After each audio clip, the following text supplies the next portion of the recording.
자, 너무 감사합니다. 우리 어린이들 찬양 감사해요, 감사.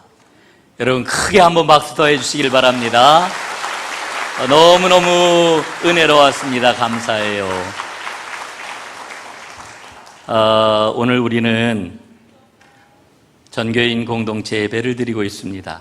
그리고 우리 어린이들이 예배를 위해서 성가대로 헌신하고 아름다운 찬양을 불렀습니다. 참 기쁘고 감사한 일입니다.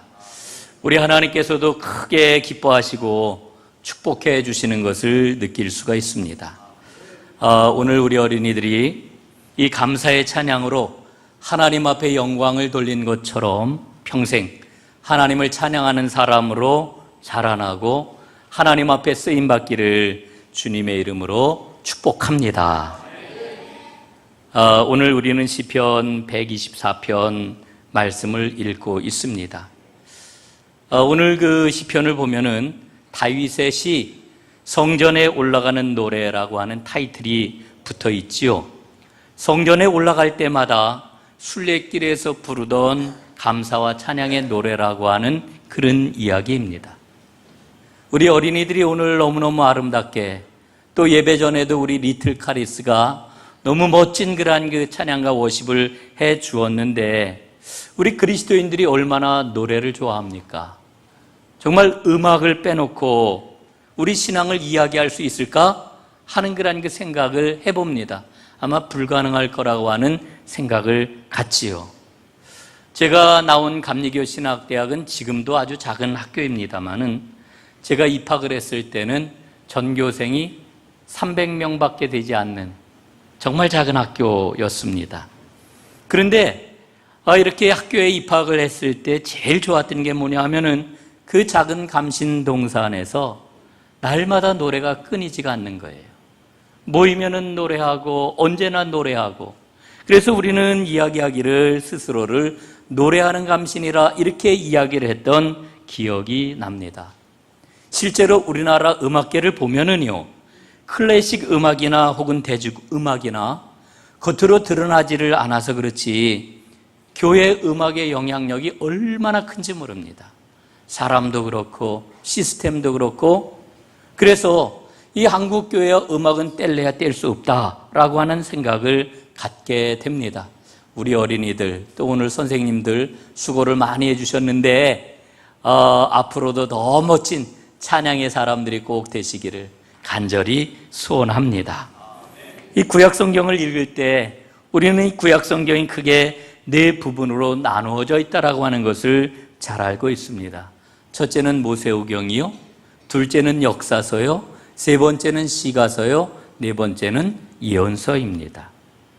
이렇게 네 부분으로 성경을 나누어 보는데, 그런데 이 책들을 묶어가지고 제목을 붙였는데 모세오경에는 경이라고 하는 이름을 붙였고, 그리고 나머지 책들에 대해서는 서라고 하는 이름을 붙였습니다. 여러분 왜 그럴까요? 저도 그냥 범상하게 지나갔는데 지난 동대문 지방사경의 기간 동안에 이 구약 특강을 해주었던 왕대일 박사께서 이렇게 설명을 하더라고요. 이 경이라고 하는 것은 근원이 되는 책을 의미하는 것이고, 이 서라고 하는 것은 경을 해석하고 적용하는 책을 의미한다, 그런 의미를 가지고 우리 믿음의 선조들이 경과 서라고 하는 이름을 붙였다, 이렇게 설명을 해 주었습니다. 제가 그 말이 아주 참 마음에 와 닿더라고요. 여러분, 모세오경은 모두 5권의 책 아닙니까? 이 모세오경을 통해서 하나님께서는 하나님이 어떤 분이신지를 우리에게 알려주십니다. 그리고 하나님께서 하나님의 백성인 이스라엘을 어떻게 부르셨는지, 그리고 그들에게 하나님의 백성으로 어떻게 살아가야 할지 그 근본이 무엇인지를 알려주는 말씀으로 가득한 책, 이게 바로 모세오경인 것이지요. 그러면은 역사서와 시가서와 예언서는 어떤 책입니까? 이 역사서라고 하는 것은 오경을 이스라엘 역사에 비추어서 적용하고 해석한 책, 이게 바로 역사서입니다. 그리고 예언서라고 하는 것은 이 오경의 말씀을 개인의 삶은 물론이고 이스라엘 사회 전체에 비추어서 자신을 돌아보게 하고 회개하게 하고 그래서 믿음의 길로 돌이키도록 촉구하는 말씀, 이게 바로 예언서인 것이지요. 그럼 시가서는 뭘까요? 이 시가서는 오경을 개인의 삶에 적용을 시킵니다. 매일매일 벌어지는 일상의 삶 가운데 구체적으로 하나님의 말씀을 적용하고 자신의 삶을 해석하고 그리고 믿음으로 고백하는 신앙의 내용들을 모아놓은 책이 바로 시가서라고 하는 거지요. 그래서 여러분 시편을 읽게 되면은 우리 인생에서 생겨나는 온갖 가지 문제들이 그 시편의 내용에 들어있는 것을 봅니다. 감사가 있고요, 찬양이 있고요, 기쁨이 있고요, 슬픔이 있고요, 두려움이 있고요, 환난이 있고요, 역경이 있고요, 그 가운데서 절망하는 절망의 신음이 있고요, 때로는 원통함과 분함과 분노를 이제 부르짖는 그와 같은 내용까지도 그 안에 다 담겨 있습니다. 그러니까 시편 말씀에는 우리 인생의 모든 것이 다 들어있다, 이렇게 이야기할 수가 있는 거지요. 여러분, 우리는 시편을 그동안 어떻게 읽어왔습니까? 시편을 그 짜임새에 따라서 탄원시, 찬양시, 감사시, 제왕시, 토라시 혹은 지혜시, 뭐 이렇게 시를 분류해서 읽어왔습니다. 그런데 새로운 시편 읽기를 요즘 제안을 하고 있는 것을 봅니다. 여러분, 시편을 보면 전체 다 150편의 그런 그 시가 모아져 있는데 이 150편의 시가 5권의 책으로 묶여 있는 거 여러분 아실 거예요. 제1권, 제2권, 제3권. 여러분, 우리가 오늘 읽고 있는 이 시편 124편은 제5권에 해당이 되는 그와 같은 시입니다. 여러분, 그런데 왜 시편을 5권으로 나누어 놓았을까요? 바로 모세 오경이 5권이기 때문에 그렇습니다. 모세 오경과 아주 유사한 구조를 지금 가지고서 이 시를 모아놓은 것이지요. 그런데 이 시편의 5마당을 떠받치는 두 기둥이 있습니다. 하나는 토라시이고 또 하나는 제왕시입니다. 그래서 여기에 착안을 해가지고 시편을 새롭게 읽자, 이렇게 이야기를 하고 있는 거지요. 요약을 하면 이런 겁니다. 토라로 토다를 고백하도록 하자 하는 겁니다. 여러분, 조금 어렵지요? 토라로 토다를 고백하자. 토라라고 하는 말은 말씀이라고 하는 뜻입니다. 토다라고 하는 것은 감사와 찬양이라고 하는 이야기입니다. 그러니까 하나님의 말씀에 비추어서 찬양과 감사를 노래하는 시로 시편을 보자라고 하는 그런 그 이야기입니다. 여러분, 이렇게 시편의 시를 읽어내고 그 말씀을 마음에 새기게 되면은요, 어떤 일이 일어나게 될까요? 찬양과 감사를 통해서 우리는 말씀을 실행해 나아가는 진정한 경건의 사람이 될 수가 있다라고 하는 거예요. 여러분, 이게 바로 시편을 바르게 읽는 길입니다. 이게 바로 시편을 영성의 책으로 읽는 진정한 방법이라고 하는 거지요. 여러분, 시편을 한번 이렇게 읽으면서 늘 시편과 함께하는 삶을 살아가시기를 권해드립니다. 오늘 우리가 읽고 있는 시는 다윗의 개인적인 신앙 고백시라고 이야기할 수 있습니다. 그러면서 동시에 이스라엘 백성이 역사 속에서 하나님을 만난 경험을 고백하는 그런 시이기도 합니다. 오늘 시는 크게 세 부분으로 나뉘어지지요. 첫째는 하나님의 은혜를 회상하는 부분입니다. 1절부터 5절까지의 그런 그 내용입니다. 여러분, 다윗은 과거를 회상하면서 하나님께서 베풀어 주신 은혜에 감사하고 있습니다. 이 시를 우리가 조금 좀 넓게 보면은요, 먼저 눈에 띄는 것은 본문의 내용이 아니라 표제에 우리의 눈길이 갑니다. 아까도 말씀을 드렸죠. 이 시는 다윗의 노래, 곧 성전에 올라가는 노래라고 하는 제목이 붙어 있습니다. 여러분이 성전에 올라간다라고 하는 이 말이 굉장히 의미가 있어요. 굉장히 흥미있는 그와 같은 표현입니다. 여러분, 왜 성전으로 들어간다 혹은 성전으로 나아간다 이런 그 표현을 하지를 않고 굳이 올라간다라고 하는 이야기를 하고 있을까요? 여러분, 올라간다라고 하는 이야기는 지금 그가 있는 곳이 낮은 곳이라고 하는 것을 일러주는 겁니다. 낮은 곳에서 높은 곳으로 올라가는 거예요. 낮은 곳에서.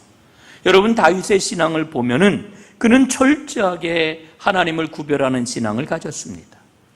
거룩함은 산 위에 있습니다. 속된 것은 산 아래에 있습니다. 산 위에는 성전이 있고 산 아래에는 세상이 있습니다. 여러분, 예수님께서 모세와 엘리야와 함께 더불어서 말씀을 나누던 것이 어디입니까? 산입니다. 변화산. 산에서 말씀을 나누셨습니다. 산 위에서는 거룩한 하나님의 임재를 체험하게 되는 거지요. 여러분, 사람들이 왜 성전으로 올라갈까요? 성전으로 올라가는 이유가 어디에 있을까요? 하나님의 임재를 체험하기 위해서 산 위로 올라가는 것입니다. 여러분, 오늘 우리는 하나님 앞에 예배하기 위해 이 자리에 나왔습니다. 우리는 왜 예배를 드리는 걸까요?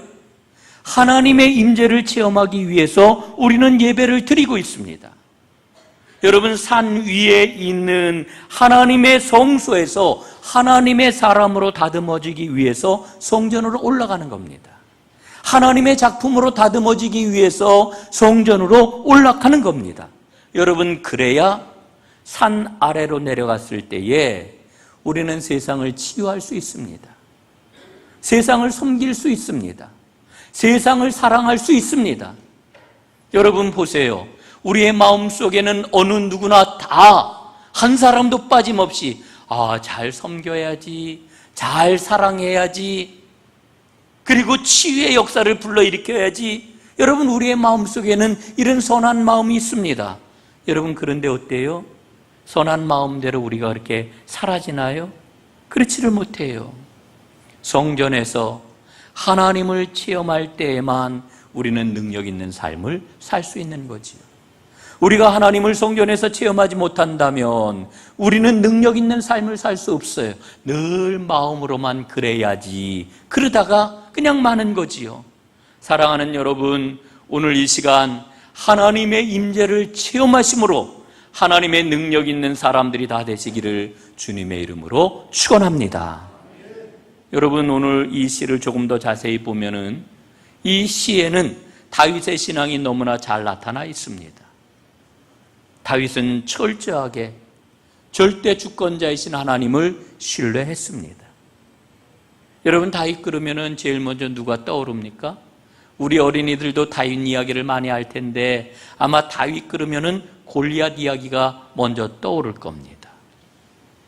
어린 다윗이 아버지의 심부름을 하기 위해서 형들이 블레셋과 싸우고 있는 전쟁터로 나갔습니다. 그런데 다윗이 전쟁터에 나가 보니까요, 이스라엘 온 군대가 골리앗 앞에서 벌벌벌 떨고 있는 것입니다. 골리앗이 이스라엘 군대를 압도하고 있습니다. 그리고 골리앗은 이스라엘이 섬기고 있는 하나님을 우습게 보고 깔보고 있는 이와 같은 상황을 보게 되었습니다. 이스라엘 군대는 하나님을 향한 믿음의 상상력이 다 고갈되어 가지고 덜덜덜덜 떨고 있었던 거지요. 이 모습이 여러분 얼마나 비극적인 모습입니까? 여러분, 믿음이 뭘까요? 예? 우리 어린이들, 믿음이 뭘까요? 오늘 저는 이 믿음에 대해서 조금 다른 측면에서 좀 말씀을 드려보려고 그래요. 믿음은 상상력입니다. 하나님을 의지하는 강력한 상상력입니다. 여러분, 사람이 상상력이 고갈이 되면은 딱딱하게 굳어버리고요, 그래서 생명을 자기 안에 담을 수 없게 됩니다. 여러분, 왜 우리가 이렇게 점점 나이를 먹으면은 딱딱해지는지 아세요? 굳어지기 때문에 그런 거예요. 예? 믿음이 좋은 사람은 어떤 사람일까요? 믿음이 좋은 사람은 상상력이 풍성한 사람입니다. 상상력이 샘솟는 사람, 이게 믿음의 사람입니다. 그런데 지금 다윗이 가서 보고 있는 이스라엘 군대에는 믿음의 상상력이 다 메말라 버리고 말았습니다. 그래서 이스라엘 군대는 이렇게 이야기를 합니다. 우리는 지고 말 거야. 우리는 결국 모두 죽고 말 거야. 우리는 이미 끝났어. 이게 이스라엘 군대 가운데 팽배해 있는 패배의식이었던 겁니다. 여러분, 그렇지만 마음속에 생생한 믿음으로 충만했던 다윗은 어떠합니까? 하나님을 향한 믿음의 상상력을 발휘합니다. 그는 외쳐요. 골리앗은 우리의 밥이다. 골리앗은 나의 밥이다. 외쳐요. 그리고는 주저하지 아니하고 땅에서 그 보잘것없어 보이는 물맷돌 5개를 집어들고 골리앗 앞에 서는 거예요. 여러분, 물맷돌 5개를 집어들고 골리앗 앞에 서 있는 이 다윗의 마음속에 약동하는 믿음의 상상력을 여러분 한번 생각을 해보세요. 물맷돌을 던져 결국 골리앗을 때려 눕혔잖아요. 다윗이 거둔 그 멋진 승리는 상상력의 승리입니다. 오늘 여러분의 믿음이, 우리 전농교회의 믿음이 샘솟는 상상력으로 풍성한 이와 같은 아름다운 역사가 나타나는 그런 믿음이 될 수 있기를 소원합니다. 오늘 그 다윗이 이렇게 노래를 해요. 1절입니다. 만일 여호와께서 우리 편이 아니셨다면 우리는 어떻게 되었을까? 고난 가운데서 잠시도 쉬지 못하고 환난과 역경 속에 쫓기면서 살았던 다윗이 노래하는 거예요. 하나님이 우리 편이 아니셨다면 어떻게 되었을까? 그때마다 하나님이 우리의 편을 들어주셨기 때문에 원수의 공격과 분노의 불길과 밀려오는 거센 홍수 가운데서 우리는 구원을 받았도다. 이게 다윗의 고백이지요. 다윗은 그렇게 회상을 하고 있는 거예요. 다윗의 생애 가운데서 가장 아름다운 믿음의 고백, 그 현장을 꼽으라고 하면은 저는 역대기상 22장을 꼽습니다. 거기에서 하나님께서 다윗에게 이렇게 말씀을 하십니다. 내가 내 앞에서 땅에 피를 많이 흘렸은즉 내 이름을 위하여 성전을 건축하지 못하리라. 유명한 말씀이지요. 여러분, 다윗의 평생 소원이 뭐였습니까? 성전을 건축하는 거였습니다. 성전 건축하는 것이 자신 일생 일대의 과업이라고 생각을 했던 거지요. 그래서 그는 성전 건축을 얼마나 열심히 준비했는지 몰라요. 아주 세심하게, 완벽하게 준비를 갖추었습니다. 그런데 하나님이 뭐라고 그러셔요? 너는 성전을 건축하지 못한다. 얼마나 청천벽력과 같은 말씀이었을까요? 얼마나 하나님이 야속했을까요? 아마도 하나님에게 원망과 불평의 마음이 생겼을 것입니다. 그런데 다윗은 그 하나님의 말씀 앞에 그대로 순종을 해요. 예, 알겠습니다. 알겠습니다. 여러분, 저는 하나님 앞에서 자신이 준비했던 모든 것을 포기하는 이 다윗의 모습을 보면서 다윗의 생애 가운데 가장 위대한 모습이라고 생각을 합니다. 그리고 다윗이 이 땅 위에서 엄청나게 많은 업적을 남겼지만은 다윗이 남긴 가장 큰 믿음의 업적이 바로 이 역대기상 22장에 나오는 이 포기의 업적이라고 저는 생각을 합니다. 믿음의 가장 큰 업적이다. 여러분, 제 이야기가 잘 이해가 안 가실 수 있을 거예요. 아니, 포기한 게 그게 무슨 믿음의 업적입니까? 업적이라고 하는 것은 성취하는 것이고 일을 이루는 것이고 뭔가를 남기는 것인데, 아니, 포기한 게 무슨 업적입니까? 여러분, 왜 업적입니까? 믿음의 길을 걸어가는 사람에게는 하나님께서 너 포기해라, 하나님께서 너 아니다 얘기할 때 언제든지 포기할 줄 아는 것, 이게 믿음의 길을 걷는 정도거든요. 그게 하나님께서 기뻐하시는 일이거든요. 그 가장 어렵고 힘든 길을 다윗은 우리에게 보여주었습니다. 다윗의 심령 속에는 모든 게 하나님의 손에 달려있다라고 하는 철저한 신뢰의 믿음이 있었기 때문입니다. 여러분이 믿음이 있기 때문에 다윗은 항상 감사하고 또 감사하고 또 감사하는 믿음을 가질 수가 있었던 겁니다. 여러분, 오늘 124편 시 가운데 반복되는 표현을 보세요. 그때의 하나님이 우리 편이 아니셨다면, 그때의 하나님이 우리 편이 아니셨다면, 여러분, 오늘 우리도 마찬가지입니다. 하나님이 우리의 편이 되셔서, 하나님이 나의 편이 되셔서 오늘 이 자리에까지 우리를 인도해 주셨는 줄로 믿습니다. 그 하나님께서 앞으로도 우리의 삶을 인도하시고 우리의 편이 되셔서 우리를 승리의 길로 이끌어 주실 줄로 믿습니다. 두 번째로 우리가 보게 되는 것은 하나님의 은혜를 감사하는 부분이지요. 6절, 7절입니다. 여러분, 시편 150편 시 가운데 가장 많은 시가 뭐냐 하면은 다윗의 시지요. 다윗의 노래를 보면은 정말 아름답습니다. 왜냐하면 다윗은 늘 하나님과 교통했어요. 하나님과 인격적으로 만났어요. 하나님과 그 인격적으로 만나 하나님과 소통했던 것을 노래로 다 만들어 불렀기 때문에 그의 체험과 그 노래가 너무너무 아름다운 거지요. 시편 34편 8절에 보면은 다윗이 이렇게 노래를 해요. 너희는 여호와의 선하심을 맛보아 알지어다. 그에게 피하는 자는 복이 있도다. 여러분, 얼마나 기가 막힌 노래입니까? 여호와의 선하심을 맛보아 알지어다. 맛보아 알지어다. 여러분, 오랫동안 여러분 금식을 하셨거나 혹은 병 때문에 음식을 드시지 못하다가 여러분 음식을 먹을 때 어떻습니까? 예? 오랫동안 음식을 먹지 못하다가 음식을 먹게 되면 제일 처음에 뭘 먹어요? 죽도 아니고 밥알 몇 개를 풀어가지고 끓인 미음을 먹잖아요. 미음. 여러분, 미음을 딱 떠가지고서 그 미음 숟가락을 혀끝에다가 댈 때 여러분 그때 느껴지는 그 감각이라고 하는 거는요, 이거는 정말 이루 말할 수가 없어요. 온 몸이 한 방울 되는 그런 그 미음에 반응을 하는데요, 온몸이 전율을 해요. 정말 놀랍습니다.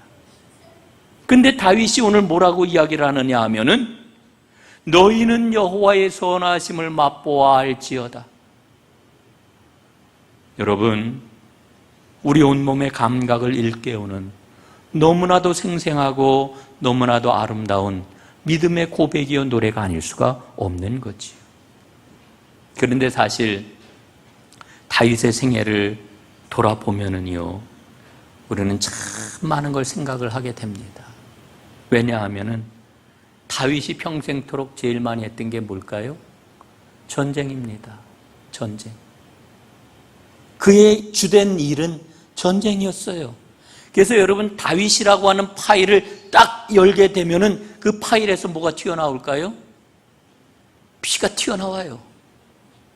피 비린내가 진동을 해요. 피의 회오리 바람을 우리는 거기서 보게 돼요. 너무너무 끔찍한 겁니다. 여러분, 다윗이 살던 그런 그 시대는 철기 시대였습니다. 우리 인류 역사 가운데 이 철기 시대의 그런 그 철기 문화의 폭력성, 그 난폭성이라고 하는 것은 오늘날 우리의 눈을 가지고서는 끔찍해서 볼 수가 없는 그런 그 상황인 거예요.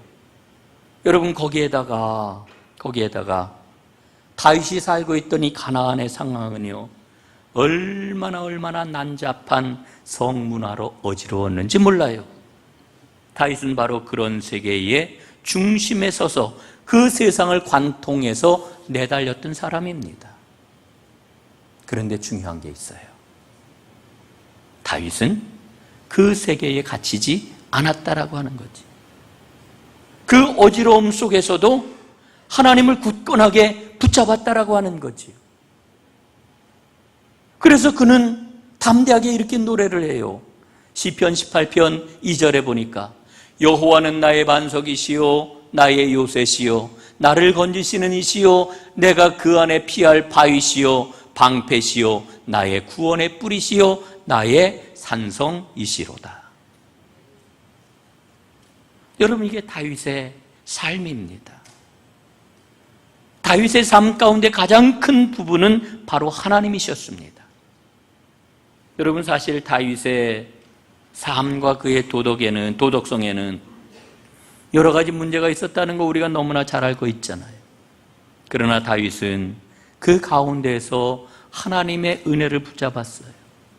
그래서 하나님을 얻었어요. 하나님이 내 안에 계시기 때문에 다윗은 언제나 감사할 수가 있었던 겁니다. 오늘 6절, 7절 말씀을 한번 보십시오. 원수의 이에 씹히지 않게 하신 여호와께, 사냥꾼의 올무에서 벗어나게 하신 여호와께 찬송할지어다. 여러분, 이 감사의 고백이 다윗을 다윗되게 했습니다. 여러분, 우리에게도 이 감사의 고백이 넘쳐나게 될 때에 진정한 하나님의 사람으로 우리를 세워지게 할 줄로 믿습니다. 이제 말씀을 마무리하겠는데요, 8절 말씀에 보니까 우리의 도움은 하나님께 있다, 이렇게 일러주십니다. 여러분, 구약 성경에 인생 공식이 나와요. 여러분, 성경 많이 읽으시니까 그 인생 공식을 다 아실 겁니다. 구약 성경에 나오는 인생 공식이 어떤 겁니까? 하나님이 함께 하시면 승리를 하지만 하나님이 함께 해주시지 않으시면 실패한다. 이게 인생 공식이에요. 구약 성경에 나오는 인생 공식. 하나님이 함께 하시면 어떻게 한다고요? 승리하고, 하나님이 함께 해주시지 아니하시면 실패한다. 이게 인생 공식이에요. 성경에서 우리에게 일러주고 있는. 그런데 굉장히 중요한 전제가 있어요. 그 전제가 뭔지 아십니까? 우리의 능력에 상관없이, 내가 가지고 있는 능력에 상관없이 하나님이 함께 해주시면 승리하지만 하나님이 함께 해주시지 아니하시면 실패한다. 이게 구약 성경에서 일러주고 있는 인생 공식이에요. 여러분, 이 인생 공식을 여러분의 삶 가운데 받아들이고 그 공식에 맞춰 살아가기를 원하십니까? 여러분, 꼭 그러시기를 바랍니다. 우리가 하나님을 믿는다라고 하면서도 하나님을 믿는 것은 하나님의 능력을 믿는 거잖아요. 그런데 여러분, 우리는 하나님을 믿는다 하지만 하나님을 믿지 않아요. 내 능력을 믿지. 내 능력을 믿지. 여러분, 오늘 이루고 있는 일, 오늘 내가 성취하고 있는 일, 오늘 내가 오늘 이 자리에까지 서서 이렇게 서 있는 이와 같은 모습, 하나님이 함께 해주셔서 승리한 것입니까? 내가 이 정도 사람이야, 내가 이 정도 능력이 있어.